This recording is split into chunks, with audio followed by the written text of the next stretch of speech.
हमारी बर न सकै मां जो तिहारी, हम ना सकत कर सिफत तुम्हारी, आप लिहो तुम कथा सुधारी। हम ना सकत कर सिफत तुम्हारी, आप लिहो तुम कथा सुधारी।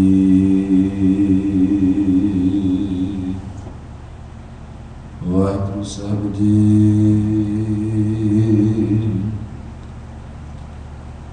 जियो डरता है अपना, कैस्यों करी पुकार।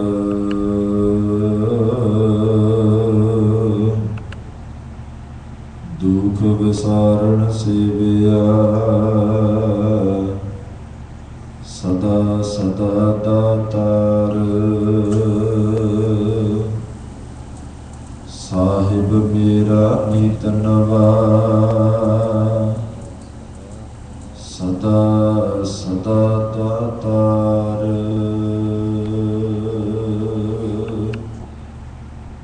जियो डरत है अपना,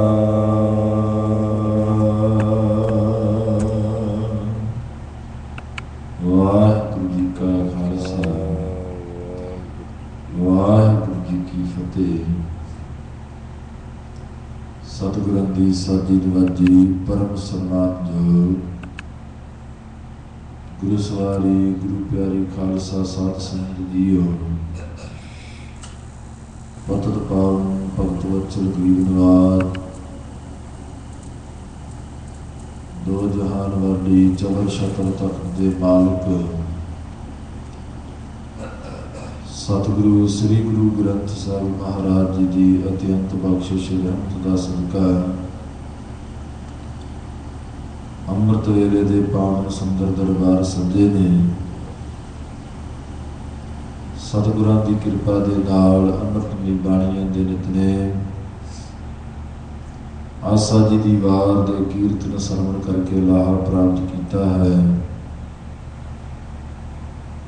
सतगुਰਾਂ की महान बख्शिश कृपा के नाल अमृतमई गुरबाणी की कथा तिसका सुभाग सन प्राप्त होया। चढ़े कसंबल पाप तेरे मनुआ, निर्मल कथा संत संग सुनुआ। सतगुਰਾਂ की अमृतमई कथा श्रवण करने नाल गरीब नवाज बचन करते ऐ प्यारिया, तेरे जन्मां जन्मांतरां दे पाप झड़ जाणगे। जो तू सतगुਰਾਂ तो तुर की बाणी तो निर्मल कथा उज्जल कथा हरि जस दी शांत बिरती नूं करन वाली आनंदत शांतमई कथा सत संगत दे नाल मिल करके श्रवण करेगा। सो सतगुਰਾਂ ने इस भाग बख्शिश किया है। लड़ीवार कथा शब्द हजारे नामे बाणी की चल रही है। कल आपां श्रवण किया सी कि सतगुरु गुरु अर्जन देव महाराज साहब जी ने जो चार पदियां दे विच वख-वख भूमिका तो और इको सिद्ध इको निशाना सतगुरु गुरु रामदास महाराज जी का मिलाप। दूसरे शब्दों के विच वेखीए ते जीव ते गुरु का आपस दे विच संवाद विछोड़े करके मालिक दे नालों विछड़े होने करके मिलाप की तड़फ है। अज जो दूसरे शब्द की कल के दीवान तो विचार आरंभ हुई सी, जो धन गुरु नानक पातशाह महाराज साहब जी ने धनासरी रागनी दे विच ये शब्द उचारित किया है। सतगुरु पातशाह महाराज साहब जी, धन गुरु नानक देव साहब जी महाराज पखों के रंधावे जो सतगुरु पातशाह महाराज साहब जी के सहुरे ने, सतगुरु पातशाह महाराज उदासीयत तो वेले हो करके जद महाराज इत्थे बाबा तेजपान के खूह ते आए, इत्थे पता लगा कि गुरु नानक पातशाह महाराज आए ने। बाबा मूलचंद, माता चंदो राणी, गुरु नानक पातशाह महाराज साहब जी के सस ते सहुरा साहब, ये उत्थे खूह ते आ गए। मंदे भले बोल कहण लगे, तू तां साडे नक वढ़ के रख दिता, जे फकीरी लिबास ही धारण करना सी, फकीर ही बनना सी, साध ही बनना सी, ते साडी कुड़ी नूं उज क्यों लाई, उस दे नाल विआह क्यों कराया, फिर तू इसे तरह ही रहिंदो। बड़े उच्चे नीवें शब्द बोले, पर सतगुरु गुरु नानक पातशाह महाराज शांति के स्वरूप कुछ ना बोले, चुप करके श्रवण करते रहे। तिस वक्त बाबा तेजपाल जी ने कहा कि तुसीं इंज ना बोलो, जो विचार करने वास्ते आए हो वो विचार करो, झगड़ा करने का समय नहीं। इन्ने समय दे विच माता सुलखणी जी भी पहुंच गए, बाबा श्री चंद ते बाबा लक्ष्मी दास जी भी नाल ही ने। सपुत्रा ने मिल करके सतगुरु पातशाह महाराज का हिरदा प्रसन्न होया, सपुत्र भी बड़े खुश। माता सुलखणी जी ने एक प्रेम दे विच बेनती की, विछोड़ा है, पति दे नाल इन्ने लंबे समय तो विआह होया, पति देश देशांतरां दा रटन करदा फिरदा है, फकीरी लिबास विच है, पर माता भोली सुलखणी की जानती है, क्योंकि जीव दे माया का पड़दा ये परमात्मा नूं भुला के रखदा। जदों सतगुरु कृपा कर देण, परमेश्वर रहम कर देवे, पड़दा चक्या जाए तो फिर समझ पै जाती है। हुण माता सुलखणी जी इस भेद नूं नहीं समझाणदे, सतगुरु पातशाह महाराज ने भेद जणाउण वास्ते ही आए ने। माता सुलखणी जी ने बेनती की, बड़े प्रेम दे विच आके, पति देव मैं तुहाडे नाल रहना चाहती हाँ। सतगुरु पातशाह महाराज कहंदे, सुलखणी फिर जिस हाल विच असीं रहांगे उवें रहना पवेगा।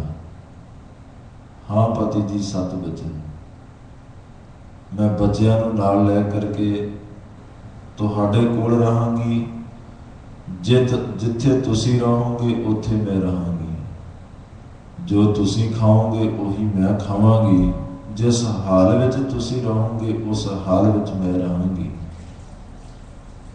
जद ये वचन माता सुलखणी जी ने विछोड़े करके मिलाप की तांग विच प्रेम दे विच भेज करके कहे, सतगुरु पातशाह महाराज जी ने प्रवान कर ले। तो सतगुरु गुरु नानक पातशाह महाराज कहन लगे, सुलखणी फिर हुण इत्थों ही असीं अगे नूं चाले पाउणे आ, इत्थों वापस नहीं जाना। बाबा कबीर जी कहते ने, कबीर साधु को मिलने जाइए, साथ न लीजै कोय, पाछै पाओ न दीजई, आगे होए सो होए। सतगुरु पातशाह महाराज साहब जी ने कह दिता, सुलखणी हुण असीं इत्थों ही अगे चाले पाउणे आ, वापस नहीं जाना। ਤੇ ਮਾਤਾ ਸੁਲੱਖਣੀ ਗੁੱਝਾ ਭੇਦ ਸਮਝ ਗਏ ਕਿ ਮੈਂ ਬਚਨ ਕੀਤਾ ਸੀ ਜਿਸ ਹਾਲ ਵਿੱਚ ਹੂੰ ਉਸੇ ਹਾਲ ਵਿੱਚ ਰਹਾਂਗੀ, ਜਿੱਥੇ ਜਾਓਗੇ ਉੱਥੇ ਜਾਵਾਂਗੀ, ਜੋ ਖਾਓਗੇ ਖਾਵਾਂਗੀ, ਰਹਾਂਗੀ ਤੁਹਾਡੇ ਨਾਲ, ਵਿਛੜ ਕਰਕੇ ਮੈਨੂੰ ਚੰਗਾ ਨਹੀਂ ਲੱਗਦਾ। ਤੇ ਸਤਿਗੁਰੂ ਪਾਤਸ਼ਾਹ ਮਹਾਰਾਜ ਜੀ ਨੇ ਬਚਨ ਕਰ ਦਿੱਤਾ ਹੁਣ ਇੱਥੋਂ ਅੱਗੇ ਨੂੰ ਜਾਣਾ, ਤੇ ਹਾਂ ਚ ਹਾਂ ਮਿਲਾ ਦਿੱਤੀ। ਮਾਤਾ ਚੰਦੋ ਰਾਣੀ ਬਾਬਾ ਮੂਲ ਚੰਦ ਨੇ ਬਥੇਰਾ ਕਿਹਾ ਆਪਣਾ ਘਰੋਂ ਸਾਜੋ ਸਮਾਨ ਤਾਂ ਲੈ ਲਓ, ਇਵੇਂ ਕਿਵੇਂ ਹੋ ਸਕਦਾ, ਲੋਕ ਸਾਨੂੰ ਕੀ ਕਹਿਣਗੇ, ਇਹ ਘਰ ਨਹੀਂ ਆਇਆ, ਬੜਾ ਬੋਲੇ। ਪਰ ਮਾਤਾ ਸੁਲੱਖਣੀ ਨੇ ਇੱਕ ਨਾ ਸੁਣੀ, ਦੋਹਾਂ ਲਾਲਾਂ ਦੀ ਬਾਹ ਪਕੜੀ ਤੇ ਗੁਰੂ ਨਾਨਕ ਪਾਤਸ਼ਾਹ ਮਹਾਰਾਜ ਜੀ ਦੇ ਨਾਲ ਤੁਰਦੇ ਬਣੇ। ਸਤਿਗੁਰੂ ਪਾਤਸ਼ਾਹ ਮਹਾਰਾਜ ਤਲਵੰਡੀ ਗਏ, ਮਾਤਾ ਪਿਤਾ ਨੂੰ ਮਿਲੇ, ਮਿਲ ਕਰਕੇ ਮਹਾਰਾਜ ਕਰਤਾਰਪੁਰ ਆ ਗਏ। ਇੱਥੇ ਮਾਤਾ ਸੁਲੱਖਣੀ ਜੀ ਨਾਲ ਹੀ ਆ ਗਈ, ਨਾਲ ਹੀ ਬਾਬਾ ਸ਼੍ਰੀ ਚੰਦ ਤੇ ਬਾਬਾ ਲਖਮੀ ਦਾਸ। ਇੱਥੇ ਰਹਿ ਕਰਕੇ ਹੀ ਸਮਾਂ ਬਤੀਤ ਕੀਤਾ ਤੇ ਮਹਾਰਾਜ ਇੱਥੇ ਕਲਯੁਗੀ ਜੀਵਨ ਦੀ ਕਲਿਆਣ ਕਰਿਆ ਕਰਦੇ, ਉਪਦੇਸ਼ ਦਿਆ ਕਰਦੇ। ਤੇ ਇੱਕ ਦਿਨ ਮਾਤਾ ਸੁਲੱਖਣੀ ਜੀ ਆਪਣੇ ਪਤੀ ਦੇਵ ਦੀ ਸੇਵਾ ਵਿੱਚ ਨਿਪੁੰਨ ਤੇ ਪ੍ਰੇਮ ਦੇ ਵਿੱਚ ਹੱਥ ਜੋੜ ਕਰਕੇ ਸਨਮੁਖ ਹੋ ਕੇ ਬੇਨਤੀ ਕਰਨ ਲੱਗੇ, ਪਤੀ ਦੇਵ ਤੁਸੀਂ ਕਲਯੁਗੀ ਜੀਵਾਂ ਦੀ ਕਲਿਆਣ ਕਰਦੇ ਹੋ, ਤੇ ਮੈਂ ਵੀ ਇੱਕ ਕਲਯੁਗੀ ਜੀਵ ਹਾਂ। ਜਿੱਥੇ ਤੁਸੀਂ ਦੇਸ਼ ਦੇਸ਼ਾਂਤਰਾਂ ਵਿੱਚ ਵਿਚਰ ਕਰਕੇ ਉਪਦੇਸ਼ ਦੇ ਕਰਕੇ ਕਲਿਆਣ ਕੀਤੀ ਹੈ, ਕਿਰਪਾ ਕਰੋ ਮੈਨੂੰ ਵੀ ਕੋਈ ਸ਼ਬਦ ਦਿਓ, ਕੋਈ ਉਪਦੇਸ਼ ਦਿਓ, ਮੇਰੀ ਵੀ ਕਲਿਆਣ ਕਰੋ। ਸਤਿਗੁਰੂ ਪਾਤਸ਼ਾਹ ਮਹਾਰਾਜ ਕਹਿਣ ਲੱਗੇ, ਸੁਲੱਖਣੀ ਜਿਸ ਦਿਨ ਤੋਂ ਸੰਬੰਧ ਬਣਿਆ ਨਾ ਤੇਰਾ ਸਾਡੇ ਨਾਲ, ਤੇਰੀ ਤਾਂ ਕਲਿਆਣ ਤਦੋਂ ਦੀ ਹੋ ਗਈ। ਸਤਿਗੁਰੂ ਪਾਤਸ਼ਾਹ ਮਹਾਰਾਜ ਸਾਹਿਬ ਜੀ ਨੂੰ ਕਹਿਣ ਲੱਗੇ, ਪਤੀ ਦੇਵ ਪਤਾ ਨਹੀਂ ਮੇਰਾ ਹਿਰਦਾ ਡਰਦਾ, ਮੇਰੀ ਆਤਮਾ ਡਰਦੀ ਹੈ, ਜਿਸ ਕਰਕੇ ਮੈਂ ਇੰਨਾ ਲੰਬਾ ਸਮਾਂ ਆਪ ਜੀ ਨੂੰ ਕੋਈ ਪੁਕਾਰ ਨਹੀਂ ਕਰ ਸਕੀ, ਕੋਈ ਫਰਿਆਦ ਨਹੀਂ ਕਰ ਸਕੀ, ਕੋਈ ਜਾਚਨਾ ਨਹੀਂ ਕਰ ਸਕੀ। ਥੋੜਾ ਜਿਹਾ ਪਛਤਾਈ, ਕਿਧਰੇ ਮੈਂ ਇਹ ਗੱਲ, ਇਹ ਜਾਚਨਾ ਕਿਤੇ ਪਹਿਲਾਂ ਕੀਤੀ ਹੁੰਦੀ ਤੇ ਇੰਨਾ ਲੰਬਾ ਸਮਾਂ ਮੈਨੂੰ ਵਿਛੋੜੇ ਦਾ ਨਾ ਸਹਾਰਨਾ ਪੈਂਦਾ। ਸਤਿਗੁਰੂ ਪਾਤਸ਼ਾਹ ਮਹਾਰਾਜ ਸਾਹਿਬ ਜੀ ਨੇ ਜਦੋਂ ਇਹ ਬੇਨਤੀ ਕਹੀ ਕਿ ਮੇਰਾ ਹਿਰਦਾ ਡਰਦਾ ਹੈ, ਮੇਰੀ ਆਤਮਾ ਡਰਦੀ ਹੈ, ਕਿ ਮੈਂ ਫਰਿਆਦ ਨਹੀਂ ਕੀਤੀ, ਜਾਂ ਮੈਂ ਕਿਸ ਦੇ ਅੱਗੇ ਫਰਿਆਦ ਕਰਾਂ, ਜਾਂ ਕਿਸ ਦੇ ਅੱਗੇ ਫਰਿਆਦ ਕਰਦੀ, ਜਿਸ ਕਰਕੇ ਮੇਰਾ ਇਹ ਵਿਛੋੜਾ ਨਾ ਬਣਦਾ। ਤੇ ਮਹਾਰਾਜ ਹੁਣ ਬਣੇ ਵੀ ਨਾ, ਕਿਰਪਾ ਕਰਕੇ ਕਲਿਆਣ ਕਰ ਦਿਓ। ਤੇ ਗੁਰੂ ਨਾਨਕ ਪਾਤਸ਼ਾਹ ਮਹਾਰਾਜ ਸਾਹਿਬ ਜੀ ਨੇ ਤੇ ਸਮੇਂ ਇਹ ਸ਼ਬਦ ਉਚਾਰਨ ਕੀਤਾ ਧਨਾਸਰੀ ਰਾਗਨੀ ਦੇ ਅੰਦਰ, ਜਿਉ ਡਰਤ ਹੈ ਆਪਣਾ, ਕੈਸਿਉ ਕਰੀ ਪੁਕਾਰ। ਸਤਿਗੁਰੂ ਪਾਤਸ਼ਾਹ ਮਹਾਰਾਜ ਸਾਹਿਬ ਜੀ